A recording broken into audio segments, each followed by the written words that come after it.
Of course, but I'm happy to wait too. I've got questions. I'm trying to put something together in this thought. Can y'all hear? Can you hear me? I'm trying to put something together that links the relationship between social capacities and social forms. And something that really might get at the heart of what it means to talk about the formative culture that would be necessary to reinvent a notion of leadership that basically is not elitist, that in some fundamental way speaks to the capacity for everyone to be a leader, and raises the questions about what kinds of pedagogical conditions are necessary to allow that to happen.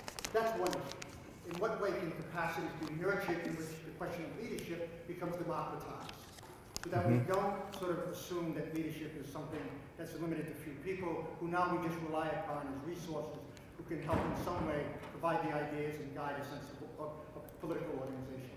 How do we think politics in ways that makes education at the center of politics? So that it helps us to understand two things. It helps us to understand, one, how people are tied to forms of oppression that are against their own interests. What kinds of subjectivities are being developed within a new historical formation that makes that possible? And what does that say about the need to take the notion of education so seriously that it becomes both a way to critique those modes of subjectivity that are oppressed, but also offers up a different way to think politics itself, to invert the relationship between leadership and elitism, to talk about the multitude of forms in terms which would suggest that a formative culture has to be in place that allows these questions to be raised, that spontaneity is about the absence of a formative culture. It's not about simply people not thinking, it's about the fact that people have to unlearn what it means to be able to think, and what kinds of institutions might have to be put in place that the left has to begin to acknowledge. One last point. For instance, look, you know and I know that education today is not just about schooling. It's about the educational force of the culture. We know that the cultural apparatuses in North America and many other places are largely dominated by finance capital. So that education now becomes so central to particular forms of domination. And for the left to ignore that question of education and to just assume that these categories somehow can be transformed without talking about making education central to politics, about what it means to change the nature of people's needs and to have them become more self-reflective, to me represents the great absence in politics. And so I'm curious about how you would address that question of pedagogy with respect to that relationship between capacities and social forms, and questions of leaderless movements versus the multitude. Why not collapse one into the other? Why do we even have to have that separation? That's all. Sorry, it's too kind of complicated. No. I'm not sure I can. Let me try to think through some of them. Like I'm very attracted, of course, to the rhetoric that we are all leaders. Like that when journalists, the cliche of the last 20 years is, the journalist comes and say who's a leader, and then we say we're all leaders. You could say no one's a leader, but then we'd say we're all leaders. But what I'm not yet convinced of, and this is what I need to, is that what I'm not yet satisfied of, and now this is the level of the movements themselves, is that we have the capacities to fulfill those tasks that leadership has traditionally fulfilled.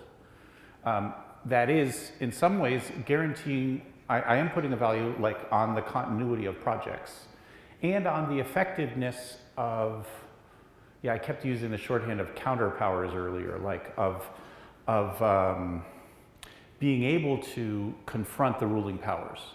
These are things that leadership structures have traditionally been tasked with, and I don't think yet, or this is the part of my maybe this is assumption or recognition that the movements as they are, even when we say we are all leaders, when we say we are all experts, another lovely slogan, have been able to address. And so I guess, maybe this is also the way thinking of it too. I do agree, or I'm attracted to thinking of it in terms of education or pedagogy.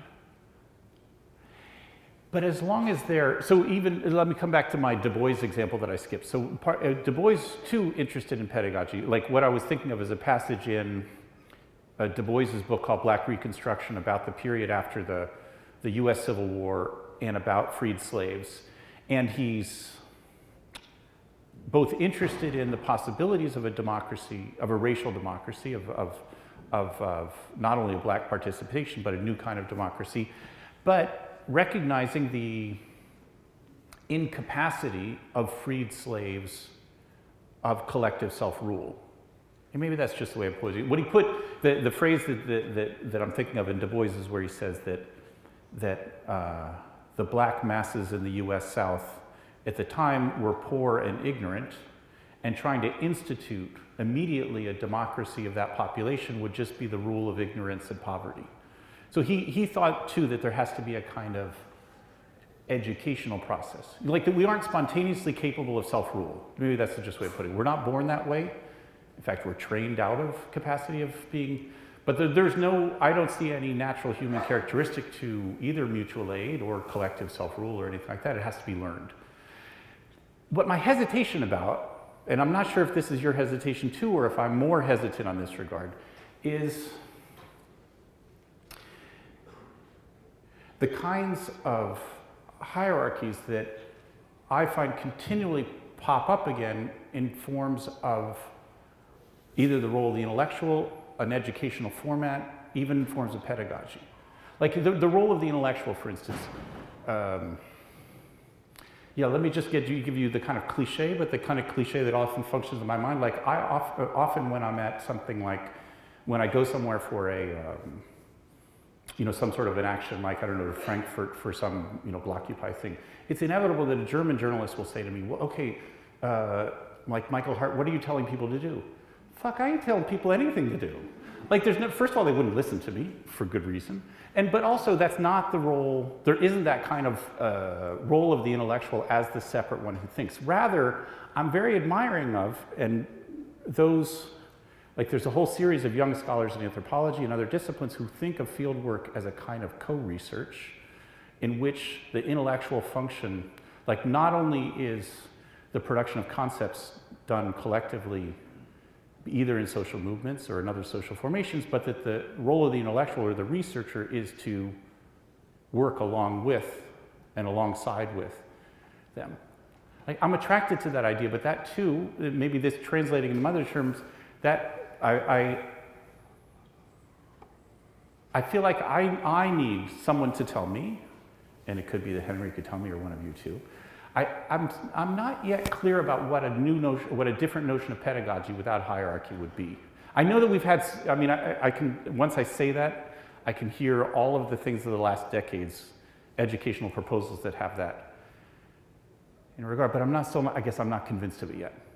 So I've on the one hand, a fear of hierarchy in each of these formations, and a recognition of the incapacity of the spontaneous formations, but spontaneous I already ruled out as a concept.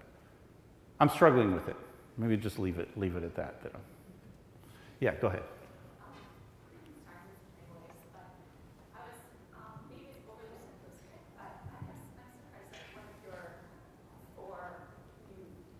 Characteristics, yeah. That technology didn't come in there at all. Oh, good. Yeah.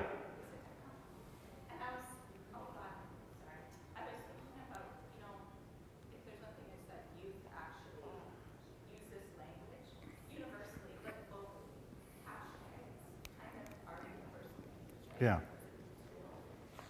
not to get too much of a consumerist model, because that's the problem, right? Because Mm-hmm. Twitter and all these things are actually only making corporations. But one thing that Apple does really well is plan obsolescence, which is kind of what you're talking about, right? Mm-hmm. Like the leadership that's planned here. Mm-hmm. We could have some sort of like a radical disidentification with these things that are not actually supposed to be in our control, but take it and like have a disidentification with that as a technology, both in the literal sense, but also like in the Googlean sense of That's nice. So let me repeat in case you didn't hear what that, I mean, so part of the question was about that when I was posing the characteristics of this current cycle of struggles, it would be logical to add, I'm translating now, the relationship to technology as one of the characteristics that's shared. And so then you had a second part, but with the first part, I think that you're absolutely right. And my hesitation only goes like this, that I find that, this is not at all what you're saying, but when things are called, even 2009 in Iran's called a Twitter revolution, or also in Egypt in January of 2011, focusing on the technologies, on the social media, seems to me to possibly to eclipse the primary importance of the corporeal contact of people. In other words, it seems to me, I would put it this way, that these technologies are useful in these movements. Like, instead of the social media creating the movements were already of a form that matched these media. It already had the same kind of horizontal network form that the media was applied to. But the other thing the encampments, I think, reinforced or brought back to the fore is the importance of being together, like that the magic of being together in the encampment. So that there was both, I would say, in each of these of the last 3 years, they've both been integrated especially as an organizational instrument, social media, and without any contradiction at all, re-emphasized the transformative power of being together 24/7. You know, so that those two things don't go together. I guess my hesitation is sometimes I feel like, especially in media characterizations, that it's imagined that this is an internet thing about people who live online. Whereas, in fact, you see people living in tents with each other for 30 days, and it's a different kind of thing. The second thing you said was beautiful, which about disidentification, and that's a nice concept that perhaps either with regard to the media or with these forms of organization, disidentification might be a useful continual thing. And I don't know where you're thinking of.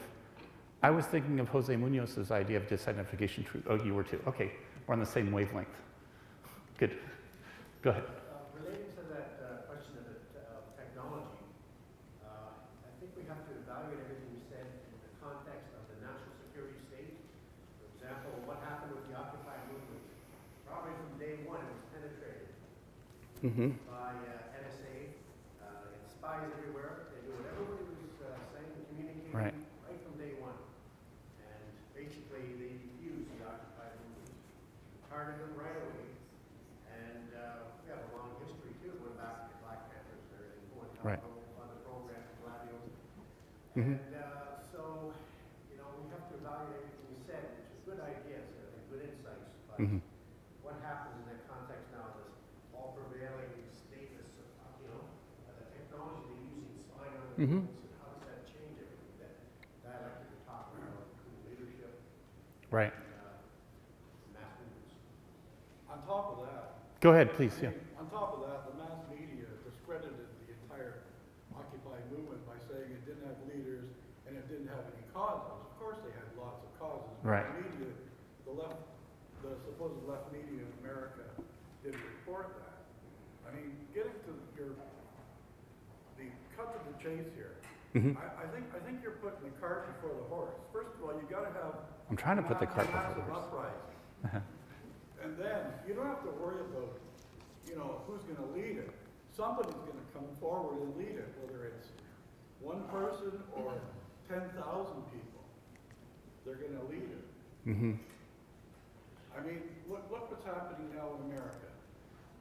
The non-unionized fast food workers wanted $14 an hour. Obama was right on the button with $10.10. Wasn't that groovy? So, I mean, Wouldn't be you've bad. got to, imperialist provincial America has got to put the squeeze on the masses some more to make them uprise, because they're not uprising right now. Let me try. There are a couple different things here. One is that, I mean, part of what you were saying, I do think it's useful, and I have, what you say reminds me of many friends who want to say, look, it's not like the movements were failed, the movements were defeated. And so partly the way you're saying that it's not as if they somehow failed on their own. There was, either through police or other external actions that they were defeated. That seems right to me. I would hate to, and it doesn't seem right to me though, I was wondering if this is what you're suggesting, that one has to formulate political movements as an opposition to the security apparatus. Like, I think it's much more effective to act not without recognizing its powers, but not in response to it. Yeah, maybe that's the way I'm thinking about it. And so here too, maybe I should also admit, or I'm trying to look at myself and recognize part of my reticence in this regard is that I can't help but hear certain logics of the left of the 70s that talked about the fascist nature of the state. Like both in the US and Germany and Italy, those are the places I know of this logic. And if in the 70s, at least in the groups that I'm thinking of, if you said the state is fascist, what it means is that political action, properly political action, is no longer possible, and only force is possible. Like that the logic of armed struggle, in at least of Baader-Meinhof and Red Brigades and Weather Underground, was that because of the fascist nature of the state, focusing on that. So I guess I was wondering if you were going in this direction too in some ways. Like that part of also the logic of say a left terrorism of the 70s, those specific groups I'm talking about, was really that the worse things are, the better things are. Like creating a state of tension would both reveal the evil nature of the state and force the uprising of the population. I think I'm much more inclined, and I think it has much more positive results, I could probably say it more forcefully than that, to rather focus on the joy of the movements themselves. I mean, I don't mean to not be aware of the security apparatus and the evils of the state and all those other things that are happening, but rather to leave our recognition of it as secondary. Like to focus on the construction of the movements themselves. I don't think that people are right. Like then you said, well, people aren't rising up. I think what I find continually surprising and wonderful is that people do keep revolting. Like each day, it's always a surprise to me. Zuccotti Park was a surprise to me. Puerto del Sol was a surprise. Tahrir Square was certainly a surprise to me. Gezi Park was, all these are surprise. I mean, I don't mean like, maybe one should say, instead of, Mike, you're an idiot, stop being surprised. You should have confidence that people are continually revolting. They are revolting against, and and that maybe thinking from that position, thinking from the position of those who revolt, might be. That's what I'm oriented towards. Okay, it was an inadequate response, but it was trying to do both of them. Go ahead. Hi. Hi. So I really like this characterization of the joy of the movements. Mm-hmm. But I think that certainly there is also non-joyous, maybe, sides of the movements that are not, we wouldn't really like to experience firsthand. Yeah. So I'm just wondering if your mold ever lives happily ever after.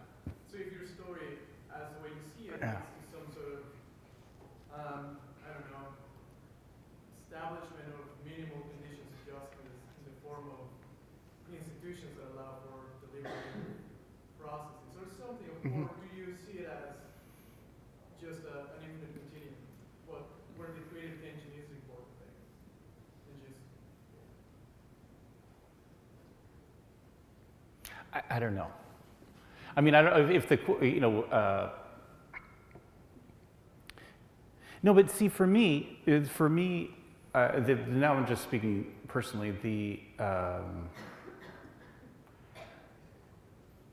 the joy of political struggle itself is a lot. I mean, I also would like to win. Is that what you're saying? Like, are we going to win? Well, it's more like I wouldn't really like to be in a constant state of revolt. And, Yeah. I mean, people die, Mhm. property gets damaged. It's traumatic. It's not just joyous. Yes.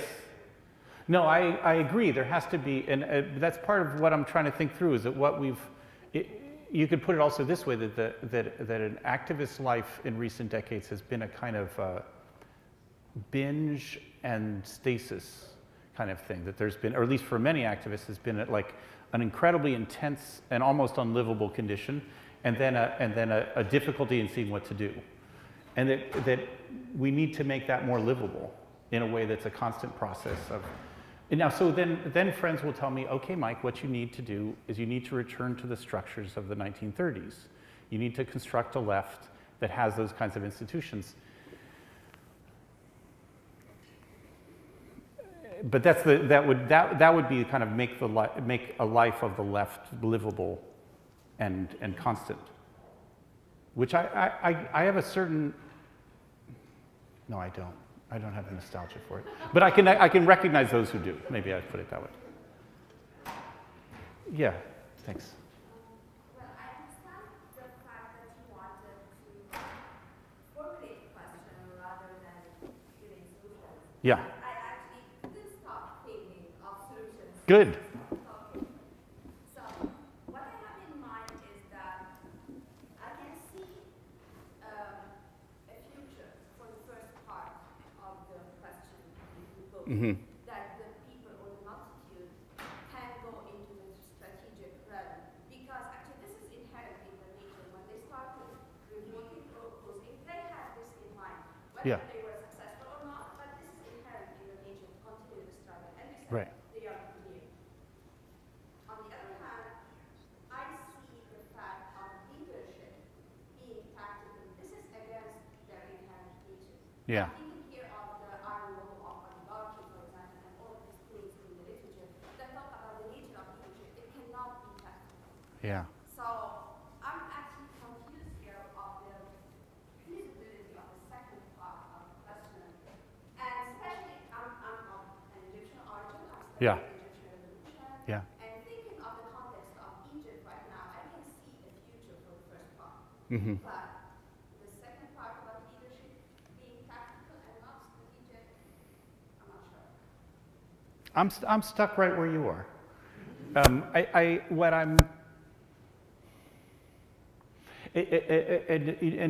Go through my mind all kinds of formulations from the past that have been untrue about the leader just being at the service of the people, just being a servant of the people, all these sorts of things, which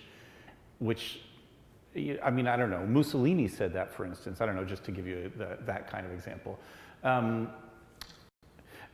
I recognize that difficulty. On the other, I don't. So I'm not. That's why I think I'm not ready yet to. And precisely on the ground, the sticking point for me is just where it is for you too. What would it mean, a kind of leadership that would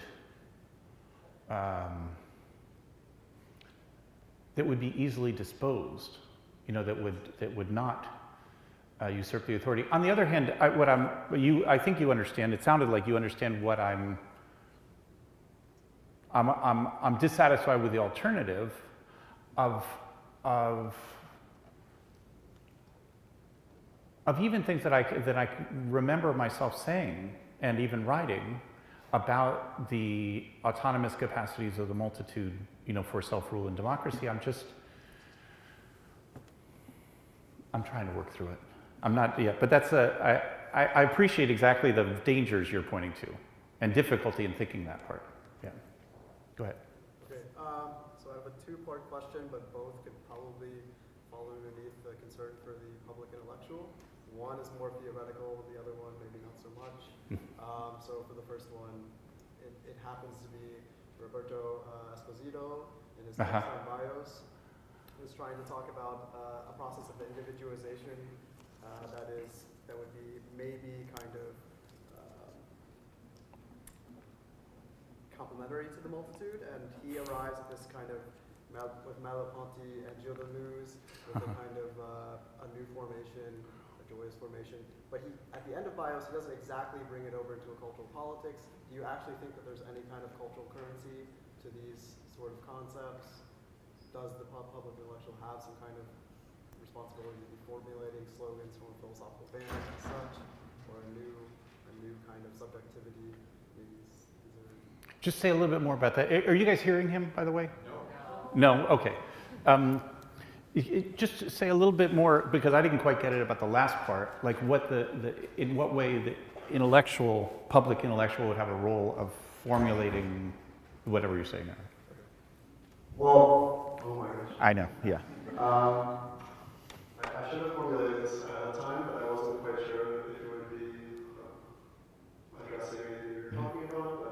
But in Esposito, in the end of bios, is turning towards Deleuze, and in particular his concept of a life, as well as Merleau-Ponty in the flesh. Right.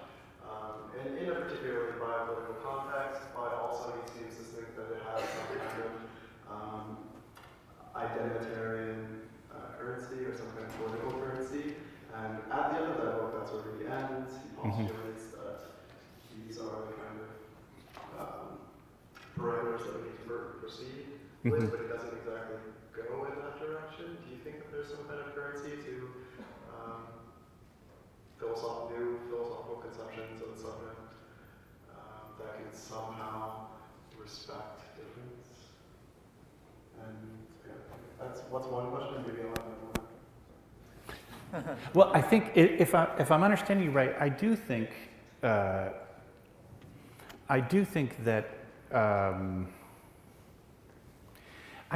even philosophical work and even properly academic work has in many cases and can be extremely important used in political movements. Like I wouldn't discount the way that this is true. Think of it in terms in the last 30 years, or since the 60s, of scholarship in feminist theory that often was done in the academy and its relationship to feminist movements. I think there has been a very rich and can be a very rich interchange between them. All I'm hesitating about is an old tradition of assuming an intellectual leadership of the intellectual, rather than a kind of the way that Deleuze and Guattari and Foucault tried to undercut that was to say they were just creating toolboxes, which would then put the agency on those who use the tools and see their intellectual actions. So that maybe I could do this with Esposito and what you're proposing, like that certainly as a toolbox, as creating concepts that then collectively in political movements can be used. That seems great to me, rather than of course the intellectual who would direct political action either through the notion of a party line. The old notion of a party intellectual seems to me completely, well, not only dead, but I'm glad it's dead. So that's I guess what I'm contrasting. Go ahead, yeah. So thanks for a great talk. I'm going to challenge you to finally end it. Sure. Just because you announced that this, you're sort of halfway into a thought. So what you said, if I got this right, you said that the traditional problem is poorly posed and that it's the wrong way of thinking. Yeah. And then you went on to characterize something like, in all of these various examples, the gesture or the challenge was to combine the right amounts of spontaneity and reason, Yeah. the people and the leader. Yeah. And so as you were talking about those different examples, I was thinking about Foucault and this being a certain kind of statement. So there's the combination to temper one with the other, to make an admixture, to proportion.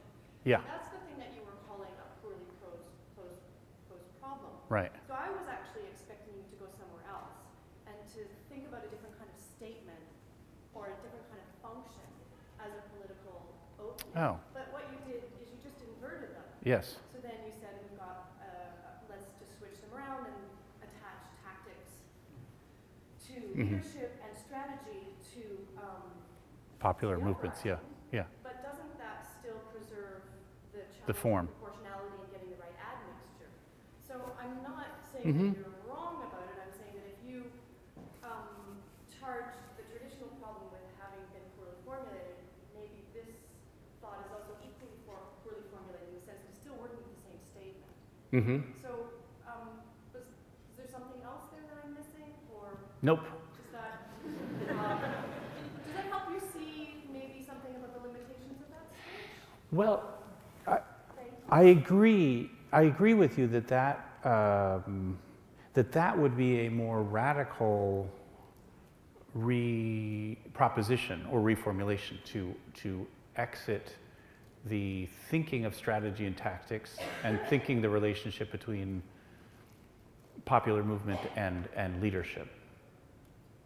As a proportional. And as a proportional thing, or even in terms of their relationship. But I think that's beyond me. And I'm not sure if it's beyond me because it isn't, but I do, because I don't see another way of posing it. I would appreciate it though. I mean, I know that you didn't say that you have the alternative proposed, but maybe one would.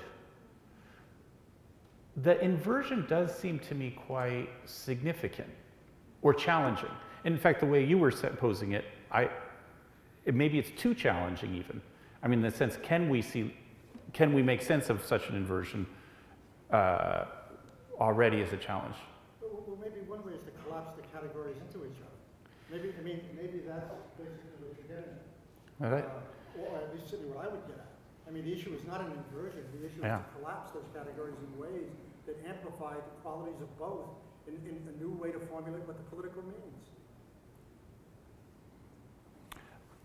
You know, I would like that too, if I could understand it politically. Like, so for instance, if we could say, I mean, I think that the collapsing them would be something like to say, look, we don't need leaders, we can all be leaders. I'm attracted to that, but I really don't understand it. I think one thing that happens in your talk that I find confusing, Yeah. that maybe addresses You guys are hearing him?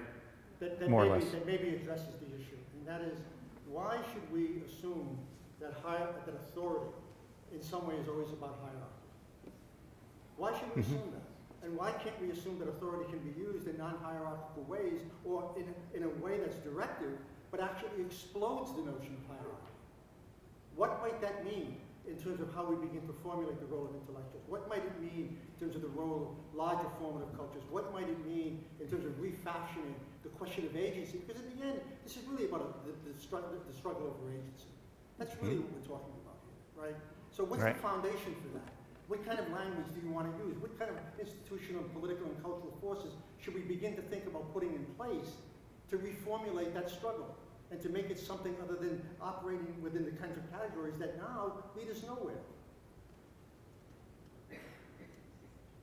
I'm attracted by that. I just, like I say, I'm not sure How it plays out. how it plays out. Right, there you go. Can we go on a little bit? Are we going to get kicked out of here? Yeah, let's do two more questions and then we have to. When I do a couple together, and then I'll try to respond together, because it's more interesting for me to hear what you say. Hi. I just had a question and comment. Maybe I apologize for the form. I was wondering if you could comment a little bit about Tony Negri's recent support for Syriza, and expressed through, I mean, support for Chief President, Revolt, Centre, or Wazada. Yeah. And also, there's been some debate on social networks, et cetera, that this qualified support or whatever sort of goes against or revives at least some pieces in empire of the Commonwealth. Others, like myself, I see that as maybe a way of concretely being practice strategy to defending against. I was wondering if I could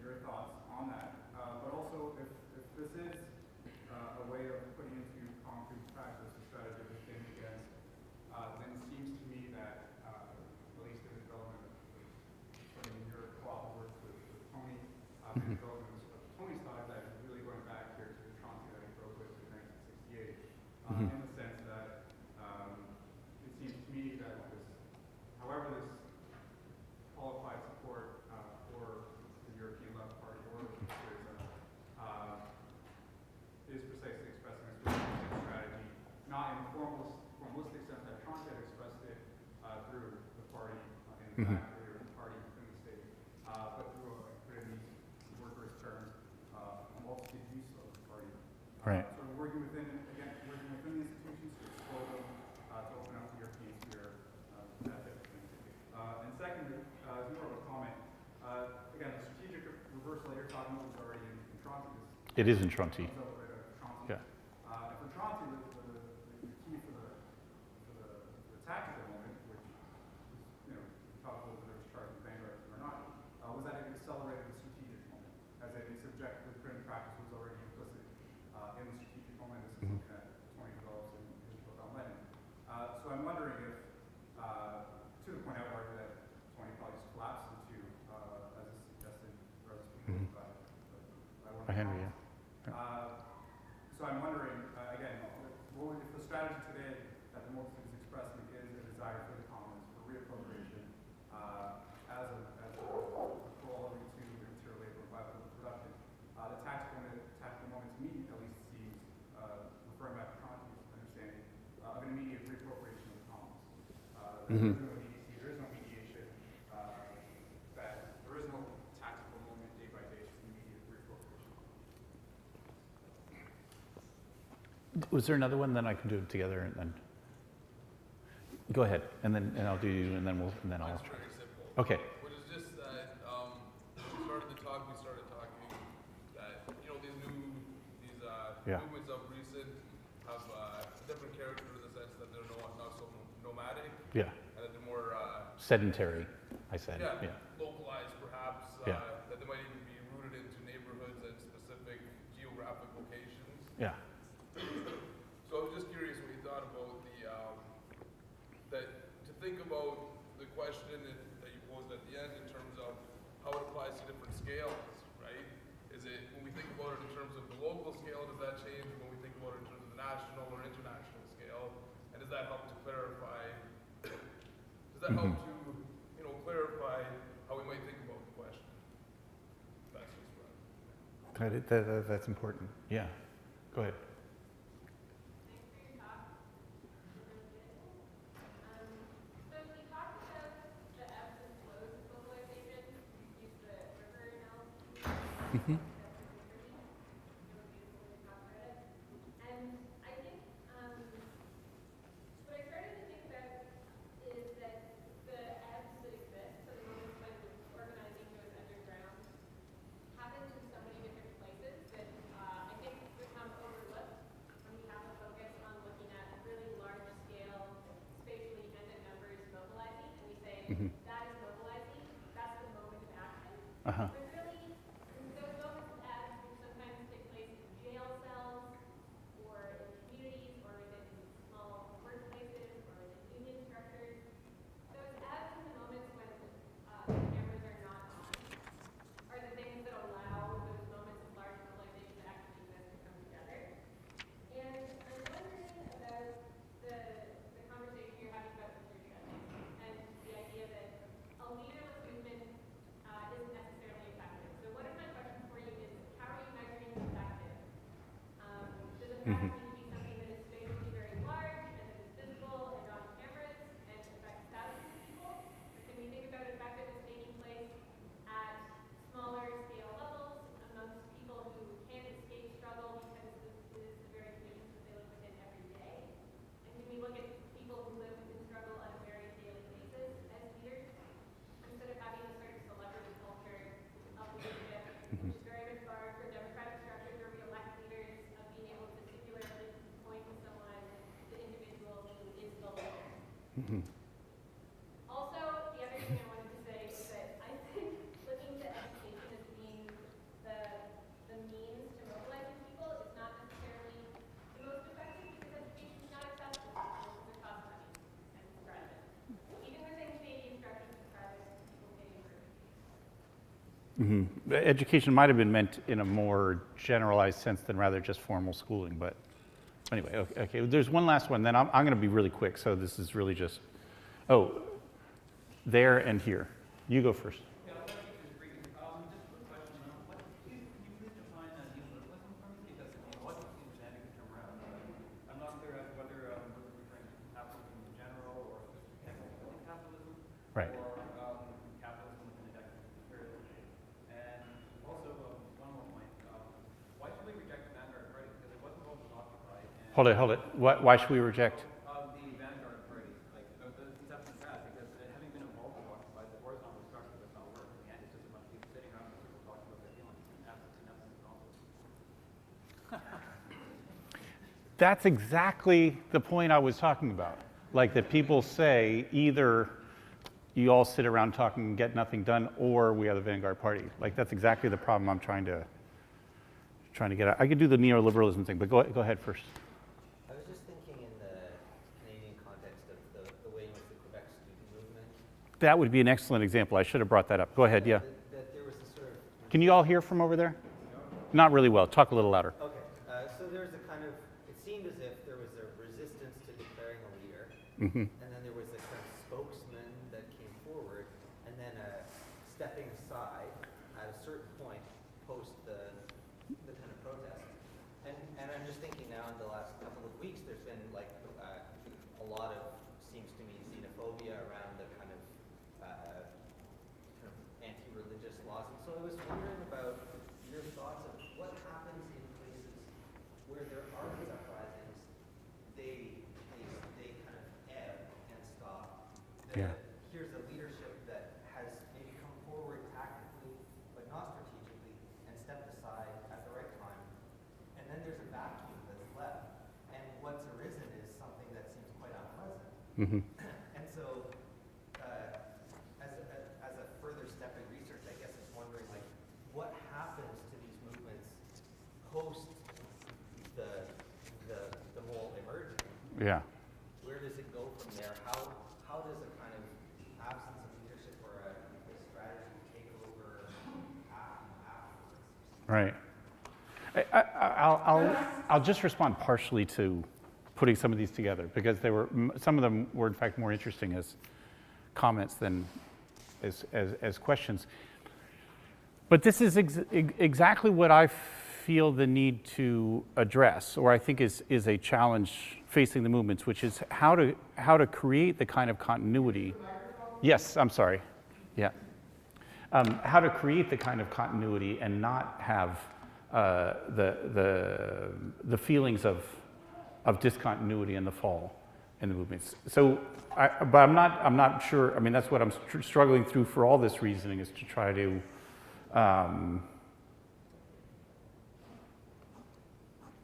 recognize the possibilities of creating a continuous development rather than a discontinuous and partial one.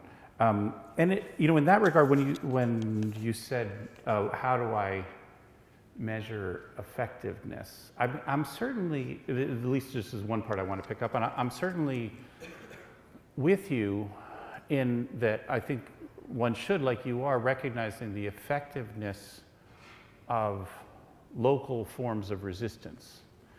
But I also want effectiveness, not because of any celebrity way, at a large-scale social structure. Like that's what, and so that, how the movements can not only be continuous, but to have effective counterpowers, like I was saying in a kind of shorthand, how can they face the ruling structures today in an effective way? And that seems to me something we don't have a mechanism for yet. Within and against, okay, I'll do briefly just two that seem useful. I always feel awkward speaking for Tony Negri, but he and Sandro, so in a recent essay, Tony and another friend, Sandro Mesadra, were essentially insisting on the European space of struggles. I think they're saying something that seems to me quite obvious, which is that the struggles in Spain will not be effective unless they become, thus engage at a European level, Similarly, the activists in Greece, the activists in Spain and Greece are both very insistent about this. It's the Germans they're complaining about. But anyway, like that we need to construct, they need to construct a European level of struggles, not just a local and national one.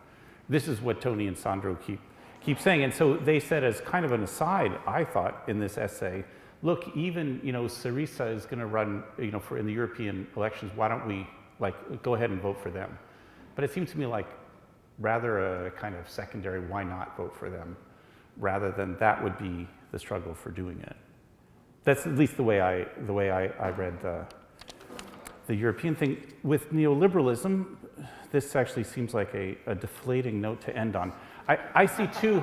Where are we back there? I see two veins actually of people a way that people talk about neoliberalism. I mean, there is also, which you were sort of suggesting, there are certain people that talk about neoliberalism as if it were capitalism as a whole. That doesn't seem very useful to me.